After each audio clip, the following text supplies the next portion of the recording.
हिसार की TT centre के अंदर 3 दिवसीय कृषि दर्शन प्रदर्शनी का आयोजन किया जा रहा है, जिसके अंदर लाखों की संख्या में यहाँ पर जो है किसान पहुंचेंगे। तमाम प्रदेश के तमाम हिस्सों से यहाँ पर जो किसान पहुंचेंगे। तो वो 15 तारीख से ये जो है कृषि दर्शन एक्सपो यहाँ पर जो है शुरू होगा। और आप मेरे साथ आइए, हम आपको दिखाएंगे किस प्रकार से यहाँ पर जो तैयारियाँ चल रही है। लगातार यहाँ पर जो है तैयारियाँ चल रही है। हरियाणा के मुख्यमंत्री नायब सिंह सैनी इस प्रदर्शनी के अंदर जो है मुख्य अतिथि के तौर पर शिरकत करेंगे और अध्यक्षता पीडब्ल्यूडी मंत्री रणबीर सिंह गंगवा जी के नेतृत्व में यह अध्यक्षता रहेगी। और आपको बता दें कि फरवरी 2025 में 3 दिवसीय कृषि दर्शन प्रदर्शनी का जो आयोजन किया जा रहा है। आप देख सकते हैं किस प्रकार से यहाँ पर जो है तैयारियाँ चल रही है। 15 तारीख से यहाँ पर जो है कृषि दर्शन प्रदर्शनी का आयोजन किया जाएगा। तो हमारे साथ इस वक्त टीटीसी सेंटर के डायरेक्टर डॉक्टर मुकेश जैन जी से बातचीत करेंगे। डॉक्टर साहब जी, 3 दिवसीय प्रदर्शनी का आयोजन किया जा रहा है, तो क्या कहेंगे इसको लेकर के? जी, ये सबसे पहले मैं सभी किसान भाइयों को मैं नमस्कार करता हूं। ये जो ट्रैक्टर ट्रेनिंग सेंटर जनमानस में ट्रैक्टर ट्रेनिंग सेंटर के नाम से जो जाना जाता है, ये केंद्रीय सरकार का संस्थान है। ये 1963 से कार्यरत है। पिछले 13 साल से हम लोग इस प्रकार का कृषि मशीनरी मेले का आयोजन करते हैं। पर इस बार का जो मेला होगा खास इसलिए कि पिछले 12 साल के अंदर कभी हरियाणा प्रदेश के मुख्यमंत्री कभी नहीं आए। इस बार इस मेले का जो है उद्घाटन माननीय श्री नायब सिंह सैनी जी जो मुख्यमंत्री हैं हरियाणा के, उनके द्वारा इसका उद्घाटन होना है। इस प्रोग्राम का अध्यक्षता जो है रणबीर सिंह गंगवा जी जो कैबिनेट मिनिस्टर है हरियाणा के, उनके द्वारा होना है। इसके अलावा आसपास के हिसार के आसपास के जितने भी विधायक हैं वो लोग भी आएंगे। केंद्रीय सरकार के कृषि एवं किसान कल्याण मंत्रालय के जॉइंट सेक्रेटरी मैडम भी रहेंगे। खेतीबाड़ी यूनिवर्सिटी के वाइस चांसलर साहब भी रहेंगे। इस बार जो है बहुत सारे स्टॉल आए हैं, नए स्टॉल्स भी हैं, विदेशी लोग भी आ रहे हैं। तो इस बार अन्य वर्षों के मुकाबले में काफ़ी अच्छा होने जा रहा है और नई नई तकनीकों के बारे में भी यहाँ पे प्रदर्शन भी होगा और जानकारी भी दी जाएगी। तो सर, कितनी स्टॉलें यहाँ पर जो है लगाई गई है? लगभग ये 350 स्टॉल लगाए जाएंगे, जिसके अंदर मुख्य तौर पर ट्रैक्टर की सभी कंपनियां रहेंगी। कृषि मशीनरी से संबंधित पूरे कन्याकुमारी से लेकर जम्मू कश्मीर तक के जितने भी निर्माता हैं, अच्छे अच्छे निर्माता हैं, वो अपने जितने भी प्रोडक्ट हैं और खासकर नवीनतम जो भी प्रोडक्ट उन्होंने बढ़ाया है उनका लॉन्चिंग वगैरह करेंगे। और इसके अलावा सूक्ष्म सिंचाई से संबंधित, माइक्रो इरिगेशन से संबंधित जितने भी जानकारी हैं वो इंडस्ट्री सब आएंगी। सौर ऊर्जा से संबंधित जो है वो आएंगे।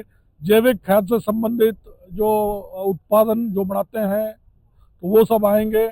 और आप सबको पता भी है कि आज के दिन कृषि कार्य के लिए ड्रोन का बड़ा प्रचलन है। ड्रोन को केंद्रीय सरकार काफ़ी बढ़ावा दे रही है। तो इस बार एक हॉल जो है वो मुख्य तौर पे ड्रोन के लिए हमने समर्पित किया है। ड्रोन के बारे में जानकारी देंगे, उनको उड़ा के भी दिखाएंगे।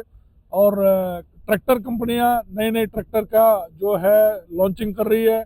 एक मोन्ट्रो कंपनी करके जो बिजली से बैटरी ऑपरेटेड ट्रैक्टर उन्होंने हरियाणा में लॉन्चिंग कर रही है। कुबोटो कंपनी जो है धान लगाने की जो मशीन है उनका यहाँ पे लॉन्चिंग का काम करेगी। तो ऐसे जितने भी बड़े बड़े निर्माता हैं वो अपने जितने भी नए जो उन्होंने प्रोडक्ट्स बनाए हैं उनको लॉन्चिंग कर रही है और साथ साथ किसानों को जानकारी देगी ताकि किसान उन्नत प्रकार के मशीन को कैसे वो अपना सकते हैं और उनको इस्तेमाल करके कैसे वो अपने उत्पादन और उत्पादकता को बढ़ा सकते हैं कम खर्चे के अंदर, ताकि प्रधानमंत्री जी का जो सपना है कि हर एक किसान की जो आय है दुगनी हो सके, तो उस दिशा के अंदर ये एक कदम है। तो सर, क्या आपको लगता है यहाँ पर जो है पूरे हरियाणा से किसान पहुंचेंगे? कितनी संख्या के अंदर, जो पिछली बार से अब की बार ज्यादा किसानों को पहुंचने की उम्मीद है? मैं आपको थोड़ा सही करना चाहूँगा। ये जो मेला है सिर्फ हरियाणा के किसान नहीं आते, हरियाणा से तो ज़्यादातर आते ही हैं। साथ में हमारा जो हिसार का जो बाउंड्री है राजस्थान के साथ भी लगता है, राजस्थान के इलाका से पंजाब से भी आते हैं, यूपी से भी आते हैं, दिल्ली से भी आते हैं।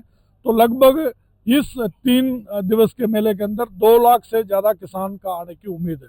तो क्या खास क्या कुछ रहेगा इस मेले में किसानों के लिए? जी, तो किसानों के लिए जैसे मैं बताता हूँ कि इन दिनों में अक्टूबर नवंबर के अंदर आपको सब पता है कि फसल को जलाने के बाद धुआं हो जाता है, तो उसको लेके फसल प्रबंधन को, फसल अवशेष प्रबंधन के लिए कृषि मशीनरी बहुत कुछ बन चुका है, उन्नत प्रकार की मशीनें बन गई हैं, उनके बारे में प्रदर्शन होगा। और कुछ कंपनियां ड्रा भी निकालेंगी, किसान भाई जब जैसे ही गेट में घुसें तो वो उसका पंजीकरण जरूर करवाएं, ताकि 3 दिन के अंदर अलग अलग दिन में रोटावेटर होगा, स्प्रेयर होगा, टूल किट होगा, वो इनाम के तौर पे निकाला जाएगा।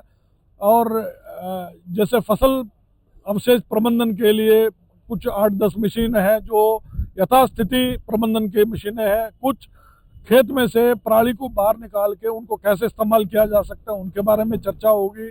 और आज के दिन आप सबको पता है डीजल काफ़ी महंगा होता जा रहा है, तो हमारा जो तकनीक और टेक्नोलॉजी जो है बैटरी ऑपरेटेड मशीन की तरफ बढ़ रहा है, तो बैटरी से चलने वाला जो ट्रैक्टर है वो भी एक देखने का विषय रहेगा। बैटरी ऑपरेटेड पावर वीडर्स हैं, ब्रश कटर हैं, बहुत सारे अब बैटरी से चलने वाले बहुत सारे यंत्र बन चुके हैं, उन सब का आपको देखने को मिलेगा। इसके अलावा सौर ऊर्जा, जैसे बताया गया कि प्रधानमंत्री जी का सपना है आने वाले इस साल के अंदर 75,000 करोड़ रुपए जो है सौर ऊर्जा को खेत के अंदर, हर खेत खलिहान के अंदर सौर ऊर्जा के द्वारा पंप सेट को चलाया जाए। तो उस दिशा के अंदर इस बार जो एक पूरा हॉल जो है सौर ऊर्जा पर उससे संबंधित सारी चीज़ें हैं। और सौर ऊर्जा के अंदर पैनल की भी अगर हम बात करें तो नई नई तकनीक आ चुकी है, उसकी क्षमता अब काफ़ी अच्छी है, तो उन सबका प्रदर्शन होगा। और जैविक खाद की अगर हम बात करें तो एक स्टॉल जो है ये भी लगाए जा रहे हैं कि जैविक खाद के इस्तेमाल करके कैसे आप अपने पैदावार को बढ़ा सकते हैं, इनके बारे में जानकारी दी गई। सूक्ष्म सिंचाई की बात करते हैं, ड्रिप इरिगेशन, स्प्रिंकलर इरिगेशन से कैसे आप पानी को आप बचा सकते हो और आप कैसे उत्पादन को बढ़ा सकते हो, इन सब की तमाम बातें होंगे। इसके अलावा किसान भाइयों के लिए जैसे अपने जो रोज़मर्रा की ज़िंदगी में काम आने वाली सारी चीज़ें, जैसे किसान को कोई घर भी बनाना है तो बिल्डिंग मटेरियल से संबंधित सारे काम होगा, खेती में काम आने वाले बीज, उन्नत प्रकार के बीज होंगे, उन्नत प्रकार के खाद होंगे, और कीटनाशक अच्छे वाले कौन से हैं, बायो पेस्टिसाइड्स की बात होगी। तो कुल मिला के ये कह सकता हूँ कि किसानों के लिए ये मेला जो है भरपूर इंफॉर्मेशन देने वाला होगा, और वो इनको इस्तेमाल करके अपने किसानी के अंदर वो कम लागत के अंदर अपने काम को कर सकता है और अपने आय को बढ़ा सकता है। एक और चीज़ मैं बताना चाहूँगा, सिर्फ ये जो मेला सिर्फ जानकारी नहीं सीमित नहीं रहेगा, इसके अंदर सभी किसान भाइयों के लिए भरपूर मनोरंजन का व्यवस्था भी की गई है।